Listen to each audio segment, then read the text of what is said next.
December 8, 1980, a cold winter evening in New York City. John Lennon, one of the most influential artists of all time, returned to his home at the Dakota, an iconic building on Manhattan's Upper West Side. Just hours earlier, he had been at the record plant studio, putting the finishing touches on his latest music with Yoko Ono by his side. Outside the Dakota, fans had gathered, as they often did, hoping for a glimpse of the man who shaped a generation through his music, his voice, and his activism. Among them was Mark David Chapman, a man with dark intentions concealed behind a polite demeanor. Earlier that day, Chapman had asked Lennon for an autograph, a request Lennon graciously fulfilled without hesitation. That evening, as Lennon and Yoko Ono returned home, Chapman lingered in the shadows, gripping a revolver.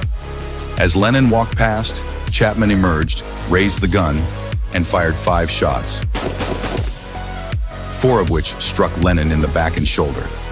The sound of gunfire shattered the evening calm. Lennon staggered into the building, crying out for help before collapsing. Yoko Ono screamed in horror as doormen restrained Chapman, who stood eerily still, clutching a copy of The Catcher in the Rye.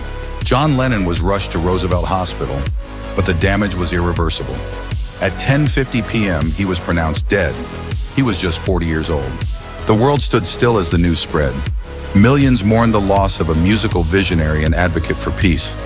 Outside the Dakota, fans gathered in silence, lighting candles, singing his songs, and promising to keep his dream alive. Though Lennon's life was cut tragically short, his music, his message, and his vision for a world united remain eternal.